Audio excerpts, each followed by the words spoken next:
Hello दोस्तों, I hope कि आप सब ठीक होंगे, स्वस्थ होंगे, मस्त होंगे, अपने अपने कामों में व्यस्त होंगे। तो छोटा सा ब्लॉग है मेरा, ये हमारी बहनों के लिए प्यारी प्यारी और हमारे प्यारे प्यारे भाइयों के लिए भी है। ज़रूर सुनना और सभी लोग सुनना, सभी के लिए। ओके। जो लड़कियां कहती हैं ना, मुझे साजन के घर जाना है, तो सुनो ध्यान से। साजन के घर में कुछ नहीं है। साजन के घर आने के लिए भड़बड़ाओ ना। हम भी बहुत साजन के घर शौक सवार था मुझे आने का, बहुत शौक सवार था। मैं आके देख लिए साजन घर क्या नया होता है। मुझे भी लगता था साजन के घर बड़ा सुख होता होगा। साजन के घर वाला सुख ही नहीं कहीं होता होगा। तो बहनी ध्यान से सुनना मेरी बात को। साजन के घर में कुछ नहीं है। साजन के घर में लेट सोना पड़ता है और जल्दी उठना पड़ता है। और साजन के घर में पता है क्या करना पड़ता है? बर्तन मांजने पड़ते हैं ढेर ढेर भर के, लंगड़ की तरह सारे दिन।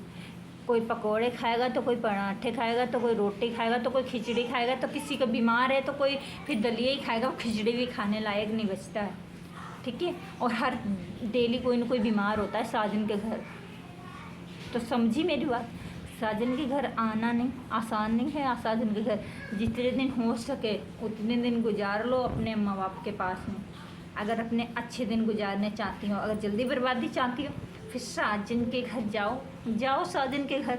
देखो साजन का फिर जो साजन होते हैं ना, जिनकी शादी नहीं होती है, जो साजन हेलो डार्लिंग, हाँ कैसी हो, आ जाओ, रानी बनाऊंगा, रानी महल है, महल पालना झुलाऊंगा, पालना। शादी ना, शादी से पहले नहीं, जितना घिसो उन्हें घिस लो। शादी से पहले शादी ना करो जल्दी, 8-10 साल बातों में उलझाए रहो, उसके बाद में शादी कर लेना। उसके बाद में तो घिसना ही है आके, तब तक साजन को घिसाती रहो, झुलाओ, झूलती रहो, पालना फ़ोन पर ही अच्छी लगोगी।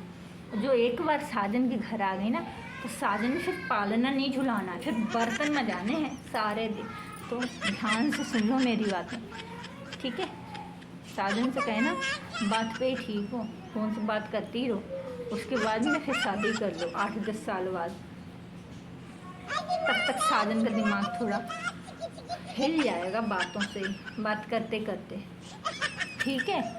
और साजन के घर आके ये मत सोचना कि मैं रानी बन जाऊंगी। रानी नहीं बनोगी, मैं पहले ही बता दे रही हूँ। नौकरानी बनने की हिम्मत हो तो साजन घर की उम्मीद लगाइए, उम्मीद ना लगाइए, अपने घर ही बैठी रहिए, ठीक है बहनी। ये बात मेरे ध्यान से सुन लो। साजन पहले शादी के अच्छे होते हैं, बाद में साजन नहीं अच्छे होते। साजन सास का पीछे कर देते हैं, सास साजन के आगे धीमी पड़ जाती है। साजन के वो कारनामे होते हैं, पूरे पूरे दिखाते हैं कि मैं साजन हूँ ना, वो साजन बन जाते हैं। गरम चाय दे देना एक दिन साजन को मुँह में, ठीक है। तो बहनी मेरे ध्यान से लेना, ससुराल में कुछ खास नहीं है। बर्तन झाड़ू पोछा और रोटी बनाना है सिर्फ आके, बस। वो ख्वाहिश जो है ना, वो घर पे ही वहीं रखे आना, तिजोरी में बंद करके। वो अगले जन्म में जाना तब पूरे कर लेना जाके, ठीक है, उससे पहले नहीं, ठीक है। यहाँ तो आना और 2 साल बाद बच्चों की सुसु पोटी साफ करने में लग जाना, बस यही ख्वाब होंगे। बच्चों की सुसु पोटी साफ करने के ख्वाब लेके आना, और अपने कोई ख्वाब सजा के मत आ जाना साजन के घर। समझ में आ गया होगा ना साजन के घर कैसा होगा? ध्यान रखना मेरी बात को, यही होगा यही। अगर जो ना हो ना तो हमें बताना कि नहीं मुझे तो पालना झूलने को मिला साजन के घर। बताना कमेंट में किस किस को पालना मिला झूलने को।